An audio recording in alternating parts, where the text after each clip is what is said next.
Thanks for watching the Alchemy Kitchen, and I'm going to be making some buttermilk cast iron jalapeno and smoked cheese cornbread, because I'm also making some venison chili, which is in the crock pot now. That video should be up around the same time as this one. I'll put a link below. But before I get started, I thought I'd show off my latest scores of cast iron. About a month ago, I got these corn stick pans at a second-hand shop for $5 each, which is a pretty nice deal. This one is a BSR, and it's a slight difference. They're alternating patterns, where these are all the same direction. And this one is a Lodge. Both are vintage. This is Lodge 2702. I don't know the exact date. Someone was telling me that Lodge stopped making these around a certain date because there are a lot of people complaining that it's hard to clean and they stick too easy. The BSR is quite a bit lighter. They both work the same. I've used them quite a few times already. I have no problem with them sticking, to be honest, and they're easy to clean. I use those chainmail scrubbers, and a kind of like brush like this makes the job real easy, but I didn't really have much problem at all with them sticking. You preheat them really good at about 200 Celsius, 220. Then I just take a stick of butter and rub the insides. Done. So, yeah, I never was really interested in getting these, but when I saw them for that cheap, I was like, yeah. So I have to make more cast iron hangers. The last one I just got, I went to this little village in Germany. It's called Herstein. And they had a small, really cool old quaint town, all like half timber houses, and just looks like you went back a few hundred years. And nice little castle there, and next to the castle was an antique shop. So we looked around, some interesting things, and I saw this hanging on the wall. There was no price on it. Asked, and she's like, "There's no price." I don't know, $10. I was like, okay, took it. I don't know anything about it. It looks like, I don't know how to pronounce the brand, CREUSET or something, that French brand. They have some that looks similar to this, and the only marking I can find is at the bottom. It says made in France. I didn't even realize it until closer inspection. It's enameled at the bottom. You can see that blue there. It's been used, so I mean the black crud is over it, but only at the bottom it's enameled. The rest is straight cast iron, which I prefer. It's kind of cool to have it enameled at the bottom, though. It's got a good weight to it. It's pretty heavy. Nice long handle, and it's 9.5 inches. Kind of a strange size, but the only one I have in that size. Now, I'm going to be making a double batch of this cornbread, so one batch usually fills both of these up, and the other half of the batch, I'm going to use my Lodge 10-inch skillet. So this, obviously, with the wooden handle, can't put it in the oven. My girlfriend did that to one of my pans, and I was kind of pissed. It still survived, but the handle cracked a bit after I restored it. So these are great for cooking on the stovetop or over a fire, but you don't want to put it in the oven, obviously, with a wooden handle.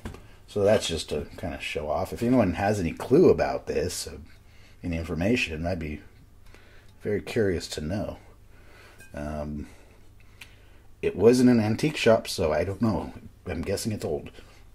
I'm going to preheat my oven to about 220 and get these in there nice and hot, as well as the 10-inch Lodge skillet. And then we're going to mix our ingredients. Of course, you can just buy pre-mixed. Jiffy is the best brand I found. Cornbread, and make it really fast, but this is not that much more work, to be honest. So making it from scratch is kind of fun. You could experiment with the recipe a bit. And cornbread's a kind of cool thing. It's a southern tradition where everyone has their family recipes. So I'm always curious to hear ideas. How do you make it, and what you do differently? And this has come along really good, the ones I've made. And it's like, if I'm making chili, I have to make this. And it never seems to be enough. If I make 2 pans between me and my girlfriend, it's not enough. It goes too fast, so I'm going to double the batch today. So if you don't want to make so much, just cut the measurements in half. I'll put the ingredients in the description below in metric and in cups, like for the US. Alright, so first we're just going to run through the ingredients. Cornmeal. You can use yellow or white. My white is already open, so I'm going to use white. If you can't find cornmeal, you can use polenta. The only difference between the two is really the polenta is just coarser, so that'll work. We're going to need baking powder. You can use baking soda instead. Buttermilk. If you can't find buttermilk, just use normal milk. But buttermilk makes it nicer. Cream corn. And again, if you can't find cream corn, you can use normal corn, or you can omit it altogether. All-purpose white flour. I'm using some jarred jalapenos. You can use fresh ones as well. I prefer using the jarred ones. They turn out better. Some butter. That's just going to be to grease your pan. A couple eggs. Cheese. I'm using some cold smoked cheese. I'm going to use a bit of cheddar, and this was Monterey, I think. You can use any cheese you want. It doesn't have to be cold smoked. It gives it more of a savory than sweet flavor. If you want to see how to cold smoke cheese, I'll put a link to the video below. I love using that stuff in my cooking ingredients. And finally, some sugar. This is like about, I didn't have any loose sugar. I don't use it that much. So only thing I really use sugar for is coffee. So I took about 5 sugar cubes and put it in a bag and hammered it up. You can use more than that. It's up to you.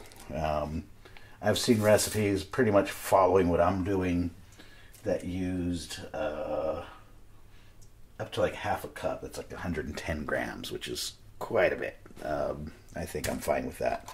You're also going to take like a little bit of salt as well. So other than that, that should be all the ingredients. Easiest is just get 2 bowls to mix it in. One for the wet, one for the dry ingredients. So we'll first do the dry ingredients. And I have my cheat sheet here, because normally I just eyeball this stuff, to be honest. When you do it enough, it's pretty easy to just eyeball it. So I'm going to start with my flour. I want 1.5 cups. And this is a big recipe. You can cut everything in half. About 1.5 cups of flour. And I want about 3/4 of a cup of cornmeal. And honestly, I've never noticed the big difference between the yellow and white. What you can also add is masa. That's that corn tortilla mix. Gives it interesting flavor as well. Normally what I'll do is once I mix everything up, if it's like a little too wet, I need to add more flour, I'll just add some of that masa just to kind of even it out. We want about 1/4 teaspoon of salt, so pretty much just a pinch of salt. Not much at all. About a tablespoon of the baking soda or baking powder. I've used both. I haven't really noticed any big difference. I'm sure I know there is, but it's nothing I could tell you I'd noticed. If you don't use it at all, though, it doesn't come out as like nice. It's going to be coarser and doesn't puff up as nice. And all that I'm missing is the sugar. So like I say, you can do it as you like. I'm not going to add a whole lot. I like it more savory than sweet. And the cream corn kind of sweetens it up a bit too, I have to say. So that's my dry ingredients. I'm going to go ahead and mix those up. And before I even started this, I put my cast iron pans in the oven, preheated to about 200 degrees Celsius. That's about 400 Fahrenheit. It's important to preheat them, otherwise you will have it sticking. Alright, so wet ingredients. 3/4 of a cup of buttermilk. Like I said, you can use normal milk, or that's 185 milliliters.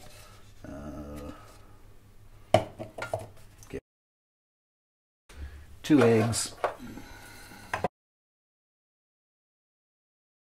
And this is like a recipe I didn't steal from anyone. I've looked up lots of recipes and I kind of experiment with it every time I make it. But I'm at the point where I don't change too much anymore. But I'm always interested in trying new ones. So if you have any suggestions on recipes, I'm all ears. Please let me know in the comments below. And now I want my cream corn. which calls for 1 cup, which it's annoying because it's gonna I'll have to make some again soon. I'll open the can and not use it all, and I don't really use this for anything else unless I go fishing. I can throw it in the water. Before I throw that in, I'm just gonna beat the egg really quick. You don't have to beat the hell out of it, just whisk it up a little bit. Alright, so we'll do a cup of this cream corn, which is pretty much almost the whole can. I'm almost tempted to just throw the rest in there, but oh well.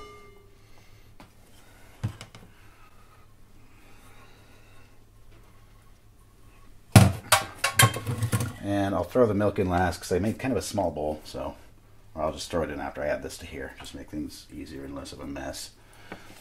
Jalapenos, that's up to you how much. I don't have a lot left, so I'm just going to use the rest of them.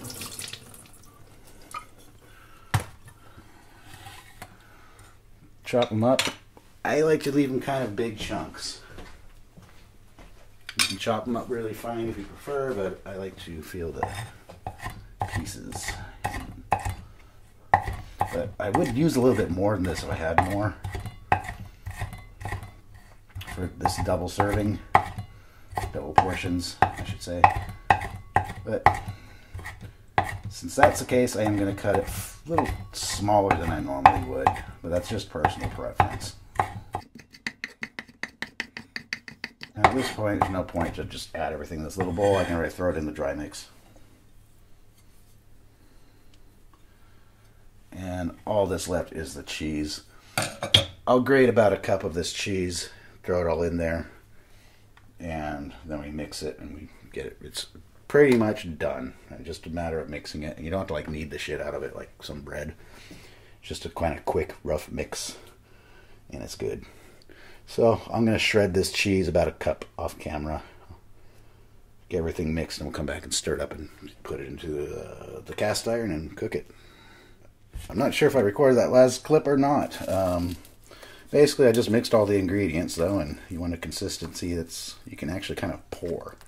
So if it's too dry, add more milk, or add the rest of the cream corn. If it's too wet, just add some more flour. That's good, though. These are preheated at 200 degrees Celsius, 400 Fahrenheit. I just take a stick of butter and get them nice and greased up so you don't have to worry about it sticking.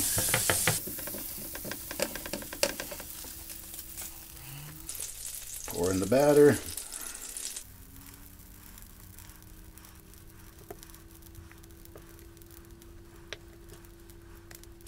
Since this is on video, I'll do it like the worst way possible where it's sloppy as hell. So it's alright. The decorative side is on the bottom anyway, so try not to. I try to leave a little bit of space, but because it's going to puff up, but it's not a big deal. Do a little bit less in this one. Ah, beautiful. Kind of spread them out.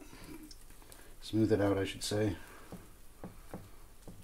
That could have used a little more, but so these are going to go in the oven for about 20 minutes, 15 to 20 minutes. Just once they look golden brown on the top, stick a toothpick in, see if it comes out clean, and they're good. Very quick and easy. Now the hard part is grabbing them with cooking mitts because these are friggin' hot without getting your thumbs into the mix. That's the only thing. These handles are really small. So when we get these in the oven, and get the cast iron skillet out and fill that one up. Alright, for the skillet, same thing. Preheat it nice and piping hot at 200. Paint it liberally with butter. The sides as well. This is a little easier than the forms. You just dump it all in.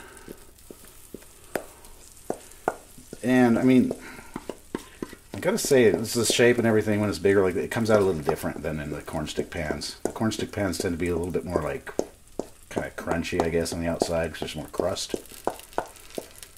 They're both good though. Let's smooth it out. I could have used a little bit more, but it's just about right.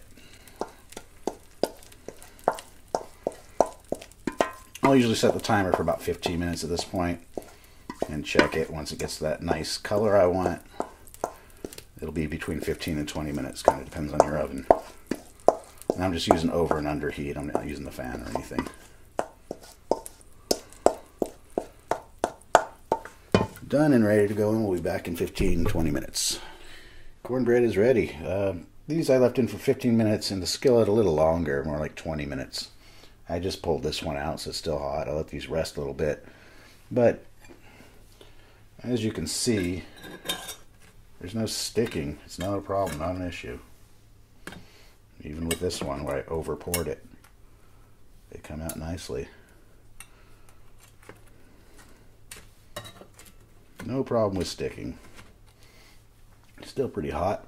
This you can cut in the skillet, or just once it cools a little bit, I'll turn it upside down onto the cutting board. But still, it did not stick. Actually, if I put a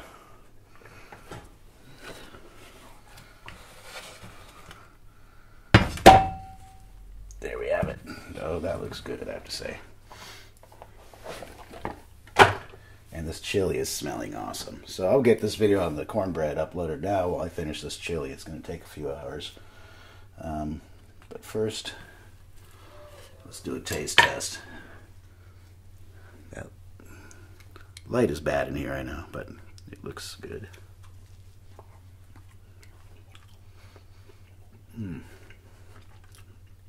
Oh yeah, that's really good. Pretty sure even doubled the recipe, this is not going to last very long.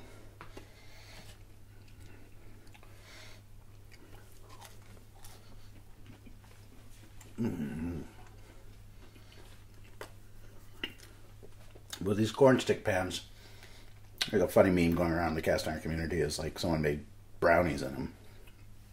So you can imagine what that looks like. So I think maybe I'll do a brownie recipe for them for Christmas time. So something like Mr. Hanky Brownies. Put some peanuts in it. Alright, thanks for watching. Till next time. And that venison chili is going to be up soon as well. So make sure you hit subscribe, hit that bell notification, so you don't miss that one. Because cornbread and chili just go hand in hand.